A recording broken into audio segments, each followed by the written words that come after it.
네, 반갑습니다. 사랑합니다.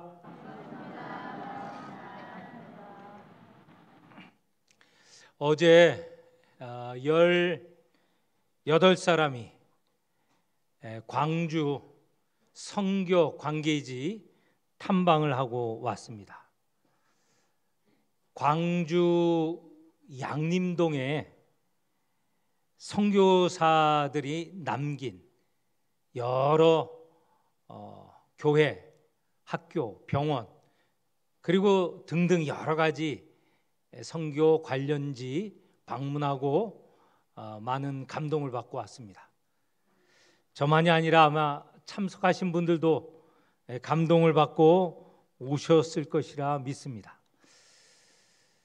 그런데 제가 우리 양림동을 돌아보면서 마지막 시간에 광주의 첫 교회, 광주 양림교회 담임 목사님과 우리 교인들 함께 대화를 나누었습니다.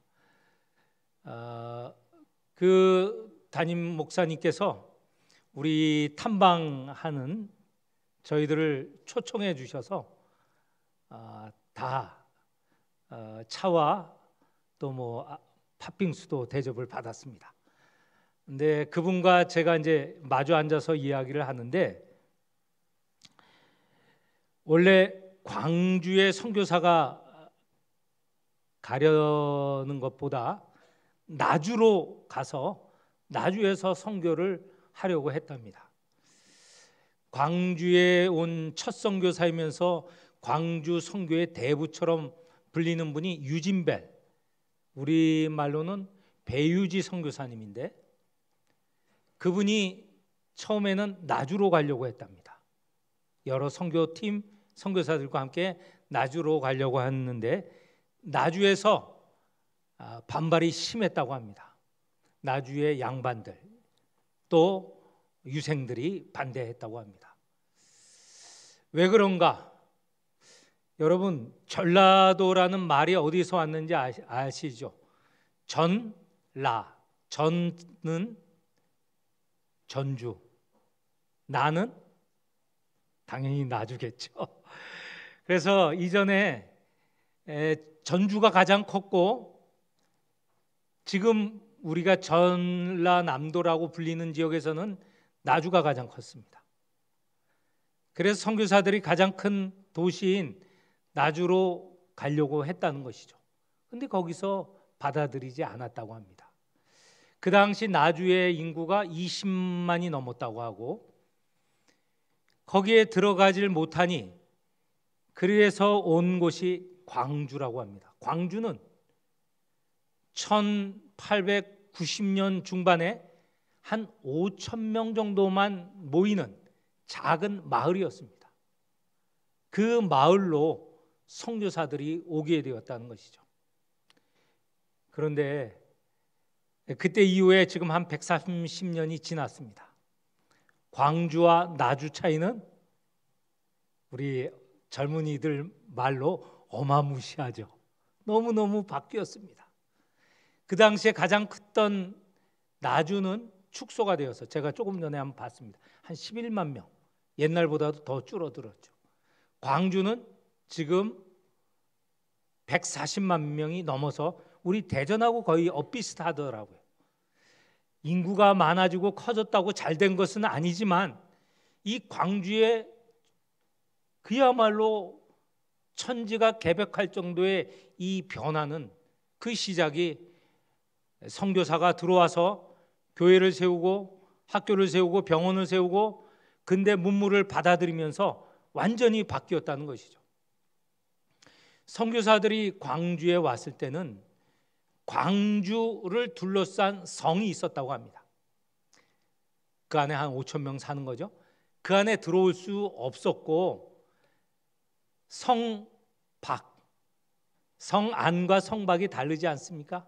성안은 그래도 힘 있는, 조금 그래도 좀 내노라 하는 사람들이 사는 거고, 성박은 그런 사람이 아닌 사람이 살고 있는 게 성박인데, 이 양림동은 그때에 풍장하던 곳이라고 합니다. 풍장은 땅을 파고 시신을 묻고 하는 게 아니고 그냥 바닥에 그냥 두는 걸 통장이라고 하죠. 또 아이들이 죽었을 때 거기에다가 내버리는 곳이 양림동이라고 하는 곳입니다. 선교사들에게 양림동 그 지역을 주었던 것이죠. 그런 지역이 광주 변화의 중심지가 되었습니다. 선교사들이 들어와서 먼저 교회를 세우고 학교를 세웠습니다. 학교는 늘 말씀드리는 대로 남녀 학교를 세웠죠. 남학교는 숭일, 여학교는 수피아. 광주의 많은 인재들이 숭일과 수피아의 출신들입니다. 특별히 여성들은 수피아 여고를 나온 인물들이 광주를 말하자면 그 중심 인물이 되었습니다. 그리고 병원, 광주 기독병원, 옛날에 처음에 생길 때는 제중원인데 광주 기독병원이 그 병원의 시작입니다. 그렇게 시작한 것이 바로 광주를 중심으로 교회가 주변으로 확산되고 학교도 주변으로 확산되고 여러 학교들이 여기저기서 세워지고 병원도 마찬가지입니다. 우리가 탄 버스가 광주를 들어가서 우리가 주로 탐방할 양림동으로 접어드는데 그 거리 이름이 서서평로예요. 우리 교회가 있는 것은 무슨 로죠? 계정로입니다. 계정로. 계정로는 계족산 그 이름을 따서 계정로라고 하는데 양림동에 갔더니 사람 이름 서서평로예요. 서서평은 누구냐 하면 셰핑이라는 미국인 여성 선교사 간호사였습니다. 그리고 교사이기도 하고 그분이 광주에 와서 많은 역할을 했는데 그분이 시작한 여전도회, 절제, 여성 절제회, 그리고 간호협회 이런 것들이 우리나라 그 아까 말씀드린 그 기관들의 시작이에요. 엄청난 일을 했고 그분이 거기서 운영했던 이일학교가 지금 전주로 가 있는 전주 한일장신대의 전신이기도 합니다. 그분의 이름을 따서 서서평로를 발견하고는 얼마나 반가웠는지 제가 들은 바로는 이렇게 사람 이름, 특별히 선교사 이름으로 된 거리가 없답니다. 그런데 광주에 서서평로가 있는 거예요. 광주는요, 이 선교사로 시작된 도시이고 또 근대화된 도시입니다. 거기에 우리가 방문한 곳 중에 오연곽이라는 근대 건물이 하나 있습니다.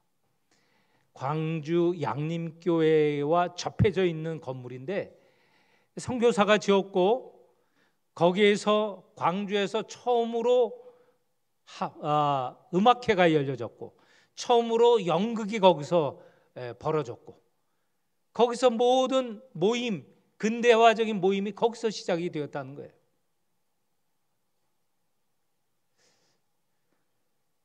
이번에 보면서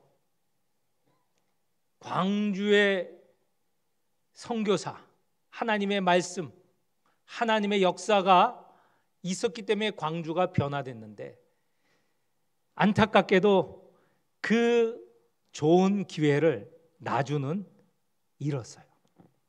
얼마나 안타까운지 모르겠습니다. 아마 나주에 선교사가 들어갔다면 정말 큰 변화가 있었을 텐데 우리 전라도만 보더라도 선교사가 들어간 목포가 놀라운 도시, 여수가 그렇고요, 순천이 그렇고 다 변화가 되지 않았습니까? 앞으로 제가 간다면 대구를 갈 터인데 대구는 굉장히 오래된 도시예요. 그런데 근대화의 시작은 역시 선교사들이 거주했던 청라 언덕이라는 그 곳에서부터 시작됩니다. 동산병원, 그리고 대구 제일교회, 신명여고, 개성고등학교, 이런 것들이 다 그 청라 언덕에서 시작됐어요. 선교사들이 거주하는 그 지역서부터 대구가 근대화하기 시작하였던 것입니다. 복음이 전하여지고 어렵게 살고 있던 한말, 일제시대 때 희망이 되고 소망이 되었던 곳이 바로 그 언덕에서 이루어진 일들이에요. 복음이 거기서부터 전달되어지고 거기서 복음의 역사가 일어난 곳입니다. 광주를 다녀오면서 이런 체험, 하나님이 어떻게 역사하셨는가를 보게 되었습니다. 이제 오늘 우리가 읽은 본문에 보면 설교 제목을 로마도 보아야 하리라 라는 제목으로 정하였는데, 이 제목은 어느 본문에서 나왔는가? 사도행전 19장 21절에 본문에서 나왔습니다. 제가 읽어 드릴 터이니까 잘 들어주십시오. 일이 있은 후에 바울이 마게도냐와 아가야를 거쳐 예루살렘에 가기로 작정하여 이르되 내가 거기 갔다가 후에 로마도 보아야 하리라. 여기에서 이 말을 한 것은 에베소입니다. 에베소는 지난주 말씀을 드렸죠. 에베소가 상업적으로나 철학적으로나 종교적으로나 그 아시아의 중심 도시였습니다. 그런데 바울이 에베소에 들어가면서 에베소가 변화가 생겼다고 하였죠. 엄청난 변화가 있었습니다. 바울이 에베소에 들어가면서 바울의 역량, 복음의 역량으로 인하여서 한꺼번에 우리 지금 돈의 가치로 50억에 해당되는 책들이 모여지고, 점치는 책, 부적, 호적, 이런 것들이 모여지고 한꺼번에 불태워졌다는 거예요. 복음으로 인하여서 사람들이 변화가 되고 그런 책들이 다 불태워졌다는 거예요. 그리고 그 안에는 아데미, 신을 모신 아데미 신전, 어마어마한 신전이 있다고 하지 않았습니까? 그 신전은 에베소뿐만 아니라 주변의 여러 도시들에 영향을 끼쳤던 신전이에요. 그런데 바울이 전한 복음으로 인하여서 그 신전 모형, 신상을 팔던 사람들의 생업이 어려워졌어요. 그래서 바울을 잡아 죽이려고 했던 일이 에베소에 있었습니다. 바로 그런 에베소에서 바울이 로마도 보아야 하리라, 그 당시에 가장 큰 도시, 로마 제국의 수도인 로마도 보아야 하리라, 이런 결심을 하게 되었습니다. 복음을 전하는 바울 사도에게 있어서 가장 큰 도시 로마로 가는 일은 어쩌면 당연한 일인지 모르겠습니다. 그런데 에베소에 있으면서 로마로 가는 길은 가까운 길입니다. 그런데 그렇게 직접 로마로 가지 않고, 조금 전에 제가 읽어드린 이 본문에 따르면 마게도냐와 아가야를 거쳐서 또 멀리 예루살렘을 거쳐서 그런 다음에 로마로 가겠다는 것입니다. 이게 얼마나 둘러가고 먼 길인지 우리가 생각하기에 조금은 어리석은 일처럼 보입니다. 지도를 보면 여러분이 금방 확인할 수 있습니다. 지도를 보겠습니다. 네, 거기 중심에 그레데라고 하는 곳이 있습니다. 중심, 그 파란 바다 가운데 그레데, 그 오른쪽 윗 부분에 보면 에베소라고 도시가 있죠. 에베소, 거기가 바로 지금 바울이 있는 곳인데, 그대로 놔두세요. 바울이 거기서 왼쪽 윗부분 보면 이탈리아죠. 거기 수도, 로마 제국의 수도 로마가 있습니다. 거기서 직접 가면 가까운데 바울은 에베소에 있으면서 먼저 그 위쪽 왼부분에 보면 마게도니아, 빌립보가 보이죠. 빌립보, 그 커서가 왔다 갔다 합니다. 빌립보, 데살로니가, 이게 다 마게도니아 지방입니다. 거기를 두르고 또 그 밑에 아가야가 있고, 그 도시가 그 밑에 보면 아덴, 고린도, 이것을 들러서 또 어디까지 가냐면 오른쪽 맨 밑에 예루살렘까지 간다고 합니다. 그리고 예루살렘에 간 후에 거기서부터 아까 말한 왼쪽 윗부분에 로마까지 가야 되는, 이 둘러 가야 한다고 하는데, 이게 어리석은 것 같지 않아요? 그 중앙에 있는 에베소에서 로마로 가면 그냥 직선거리인데 둘러 간다는 겁니다. 근데 여기에 한 가지 열쇠가 있습니다. 마게도니아 아가야를 거치는 이유가 뭘까? 지금 이 시대, 바울이 있는 이 시대는 그 당시에 세상에 흉년이 들었습니다. 흉년도 1, 2년도 아니고 여러 해 흉년이 들었습니다. 흉년이 드는 가운데 예루살렘 교회들의 어머니 교회인 예루살렘 교회 성도들이 엄청 생활이 어려워졌습니다. 식량이 없는 것이죠. 그것을 선교를 하던 바울이 듣고 바울이 세운 선교지 교회들이 들었어요. 영적으로 전부 예루살렘에 이어진 예루살렘의 모교회가 거기서 복음이 전하여진 거잖아요. 책임이 있습니다. 그래서 말씀드린 마게도니아, 빌립보, 데살로니가 교회, 그리고 아가야의 고린도 교회가 연보를 하고 있었습니다. 그것도 한두 달 거둔 게 아니고 어떤 것은 1년, 2년씩 연보를 거두었어요. 근데 우리 생각하면 그거 금방 휙 가서 모아서 거두어서 빨리 예루살렘으로 가면 되지 않느냐. 근데 그 당시에 교통길, 여행길이 그렇게 한두 달 왔다 갔다 하는 길이 아닙니다. 어디에 가려면, 먼 길을 가려면 1년, 2년, 3년 계획을 하고 갈 수 있는 길들이에요. 바울이 에베소에 있으면서 2년 6개월 있었죠. 있으면서 여러 교회의 모교회인 예루살렘 교회의 어려움을 전하였죠. 그래서 아가야, 마게도니아에 있는 교회들이 예루살렘 교회를 위해서 연보를 계속 거두고 있어요. 누군가 거기를 거쳐서 연보를 거두어서 예루살렘 교회에 가져가야 됩니다.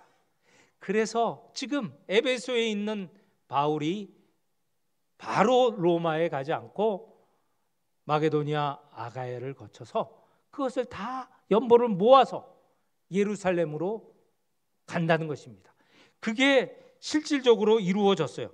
24장 17절에 여러 해 만에 내가 내 민족을 구제할 것과 재물을 가지고 예루살렘에 왔다, 이런 말이 기록이 되어 있습니다. 이렇게 연보를 거두어서 예루살렘으로 간 거예요. 그래서 지금 바울의 이 말을 우리가 충분히 이해할 수 있습니다. 자, 그래서 연보를 거두고 이제 로마도 보아야 하리라 라는 선교적 책임을 가지고 예루살렘에 도착했습니다. 그런데 예루살렘에 와서 보니 엄청난 고난이 기다리고 있었어요. 예루살렘에 오길 때까지 저 에베소에서 거쳐서 지금 예루살렘에 도착하는데, 도착하는 가기까지 여러 곳에서 예루살렘에 가지 말라, 예루살렘에 들어가면 잡힐 것이고 고난받을 것이고 심지어는 죽음 당할 수도 있습니다. 심지어 성령이 그렇게 보여주셨습니다. 하는 사람들이 줄줄이 있었어요. 그런데 바울은 끝까지 예루살렘으로 갑니다. 자기가 갖고 있는 이 연보를 전달해야 됩니다. 그래야 예루살렘 교회가 다시 살아날 수 있어요. 그 책임으로 예루살렘 교회까지 가는 거죠. 예루살렘까지 가는데 가보니 어디서나 그를 잡아 죽이려고 하는 사람들이 곳곳에 산재해 있었던 거예요. 성전에 들어가니 성전에서 바울을 잡아서 죽이려고 하였습니다. 근데 성전의 안에서는 사람을 살해할 수가 없어요. 그래서 성전 밖으로 끌고 나가는데 다시 바울이 도망쳐 성전 안에 들어갈까?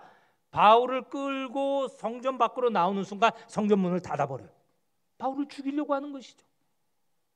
그런 것이 막 일어나니 예루살렘 치안을 담당했던 로마 군 총대장 천부장입니다. 그가 군인을 끌고 와서 바울을 건져냅니다. 살려내는 것이죠. 영내로 데리고 가는데 로마군이 거주하는 영내로 들어갔는데 거기까지 사람들이 따라와서 죽이려고 소리치고 외칩니다. 다른 날 천부장이 이 이스라엘의 책임자들이 모인 공회를 소집하고 거기서 바울이 어떤 잘못이 있는지 들어보려고 했는데 여러 가지 온갖 잡소리가 오락가락 거리면서 결국은 그 사람들이 바울을 죽이겠다고 하는 거예요. 예루살렘에 이런 위험이 있었습니다. 그런 위험이 있는 순간이 우리가 23장 11절 우리 같이 읽겠습니다. 우리 본문의 첫 본문인데요. 같이 한번 읽어보겠습니다. 그날 밤에 주께서 바울 곁에 서서 이르시되 담대하라. 내가 예루살렘에서 나의 일을 증언한 것 같이 로마에서도 증언하여야 하리라 하시니라. 이렇게 이 죽음을 당할 수 있는 핍박을 당하는 이 순간, 그날 밤 주님께서 바울에게 나타나셨습니다. 주께서 바울 곁에 서서 이르셨다. 바울 곁에 계신 것입니다. 저는 성경 말씀 중에 가장 큰 위로가 되고 힘이 되는 말씀이 어떤 말씀이든지 이런 말씀입니다. 하나님께서 함께 계시다. 주님께서 함께 계시다. 오늘 우리 본문처럼요, 성령이 함께 계시다. 함께 계시다는 말만큼 더 위로가 되고 힘이 되는 말씀이 없어요. 하나님이 함께 하시면 무엇이 두렵고 무엇이 염려가 있겠습니까? 우리의 그런 굳건한 신앙이 없어서 그렇지, 하나님이 함께 계시고 내가 하나님 안에 있고 하나님이 나와 함께 계신다면 무엇이 걱정이 되겠습니까?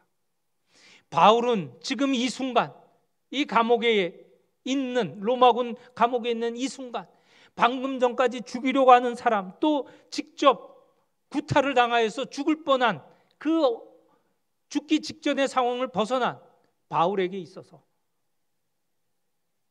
여러 사람들이 예루살렘에 가지 말라, 사실 연보를 다른 사람 통해서 보낼 수도 있어요. 근데 굳이 바울은 자기가 연보를 걷기 위하여서 교회들의 여러 편지를 썼고 요청을 했고 그 책임을 완전히 이루기 위해서 온 것 아닙니까?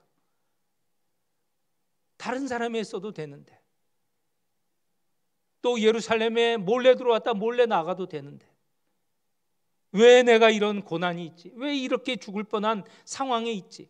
어쩌면 걱정도 되고 로마에 가야 하는데 로마에 갈 수도 없겠구나 하는 실망도 할지 모르겠습니다. 그런데 그 밤에 주께서 나타나셔서 너와 함께한다. 담대하라. 걱정하지 말라.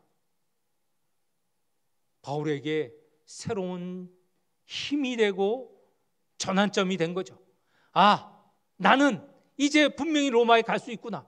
주님께서 함께 계시니. 그러면서 하시는 말씀이, 내가 예루살렘 이곳에 와서 나를 전하였던 것처럼, 그 어려운 가운데 나를 전하였던 것처럼 내가 로마에서 나의 증인이 되리라. 이 말씀을 듣게 된 겁니다. 용기를 얻게 되죠. 그 사명이 여기서 끝나는 것이 아니고 로마에까지 이어지는 것을 확신할 수 있었습니다. 자, 그러면 이런 주님의 말씀이 주어지면 바로 이제 로마에 가고자 하는 것이 금방 슝 이루어져야 하는 것 아닙니까? 그런데도 그렇게 쉽게 이루어지지 않습니다. 이후에도 보면 예루살렘에 무려 40명의 유대인들이 바울을 죽이기까지는 먹지도 마시지도 않겠다 하는 사람들이 생겼어요. 테러범 40명이 칼을 들고, 성경에 나와 있습니다. 칼을 들고 혹 바울이 지나가는 길목에 있다가 로마군이 왔다 갔다 데리고 다니겠죠. 덮쳐서 죽이겠다고 하는 사람이 있었던 것이에요.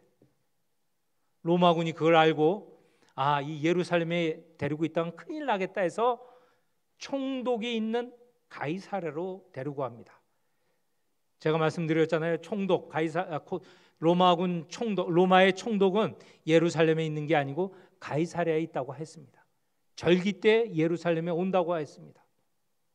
그러니 이 천부장은 자기의 상관 총독이 있는 가이사랴로 바울을 보냅니다. 그러면 거기서 바로 가야 되겠죠. 근데 거기서 금방 가지도 못하고 이틀을 더 머물게 되어 있어요. 총독이 바울을 불러냅니다. 근데 바울이 죄 없는 거 알거든요. 그럼 풀어줘야죠. 그런데도 붙들고 있어요. 왜냐하면 유대인의 눈치를 보는 거예요. 풀어줬다간 유대인들이 들고 일어날까 봐 내보내지도 못하는 거예요. 총독이 바뀝니다. 벨릭스에서 베스도로 바뀝니다. 베스도도 역시 바울이 무죄한 걸 알아요. 그런데 놔주지 않아요. 역시 유대인들을 살피는 거예요. 눈치를 보는 겁니다. 그리고 심지어는 바울에게 오늘 우리 읽은 본문 10절에 보면 예루살렘에 가서 거기서 재판을 받자고 제안을 합니다. 그런데 이 제안이 얼마나 무서운 일이냐면 예루살렘으로 올라가면 9절입니다. 9절. 예루살렘으로 올라가면 예루살렘은 전부 바울을 죽이려고 하는 사람들이 그득하지 않아요. 위험에 빠질 수 있습니다. 또 한 번의 위기입니다. 바울이 어떻게 하겠습니까? 당연히 예루살렘으로 가서는 안 되죠. 그래서 드러낸 게 나는 로마 시민이다. 바울은 유대인임에 분명하지만 그가 태어난 로마 영토에서 로마 시민권을 갖고 있었던 사람이에요. 그래서 이렇게 주장합니다. 나는 내 아를 심판할 수 있는, 재판할 수 있는 가이사, 황제 앞에서 재판을 받겠습니다. 로마 시민이 황제 앞에서 재판을 받겠다고 하니 이 총독도 어쩔 수 없습니다. 그러면 내가 가이사 황제에게 상소했으니 가이사에게 갈 것이다. 그래서 바울이 로마에 가게 됩니다. 근데 가는 것도 쉽지가 않아요. 지금 가야 되는 시기, 이 시기는 가을에서 여름에서 가을로 계절이 바뀌는데 지중해에 의해 바람이 바뀌게 됩니다. 위험할 수 있어요. 그런데 이 애매모호한 시기에 배가 출항을 해서 바로 가지 못하고 배가 난파가 되고 겨울을 섬에서 나고 그리고 그 다음에 해에 로마에 가게 됩니다. 어렵게 로마에 결국 가게 됩니다. 로마도 보아야 하리라 라고 에베소에서 얘기했던 바울의 이 결단이 당장 이루어지지 않고 적어도 3년 4년이 지난 후에 로마에 이르게 되는 상황이 되는 것이죠. 멀고 먼 길을 걸어서 지나서 로마에 이르게 되었습니다. 바울이 로마에 간 결과는 어떻게 되었습니까? 로마가 복음화되기 시작하였죠. 주님의 말씀이 전하여지기 시작하였죠. 이렇게 하여 300년이 채 지나기 전에 로마는 기독교 국가가 되었습니다. 그 중심 로마가 바뀌고 로마 제국이 바뀌게 되었다는 것이죠.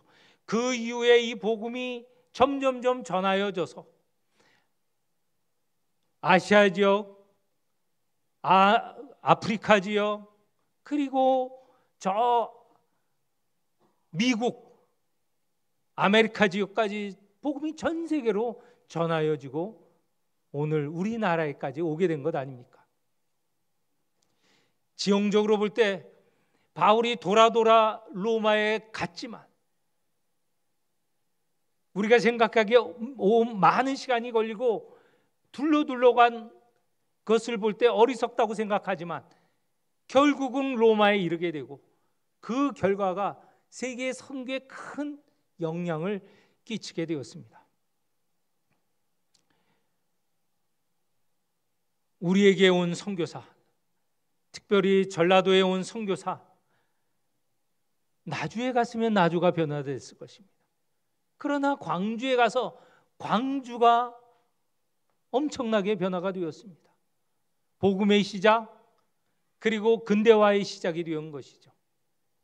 마찬가지로 오늘 이 복음이 대전, 동구, 대동에 이르렀고 우리가 예수를 믿게 되고 우리 교회가 세워지게 되었습니다.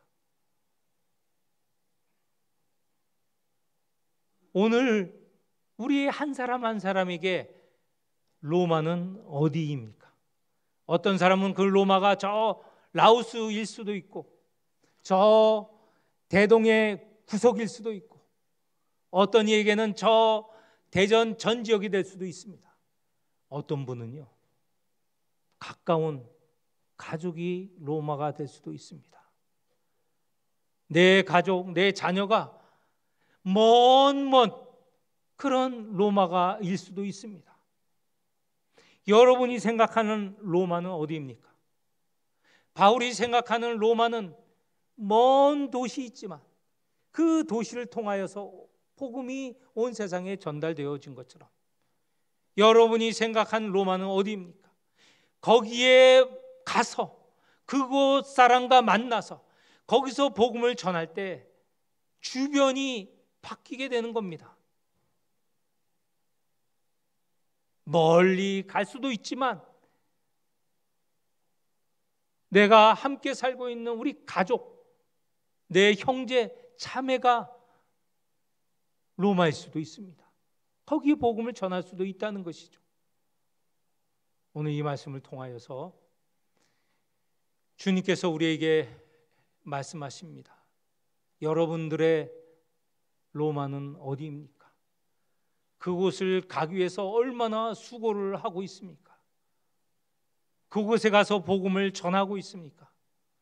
그리하여 그곳이 변화되고 있습니까? 이렇게 묻고 있습니다. 이 물음이 우리 모두에게 해당된다는 것을 깨닫는 이 시간이 되시기를 축원합니다.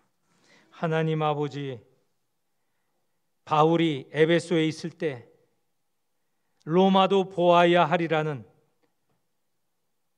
사명을 갖게 되었고 많은 시간 어려운 상황을 거쳐서 로마에 이르게 되었고 복음을 전하였습니다. 하나님, 우리의 로마는 어디입니까?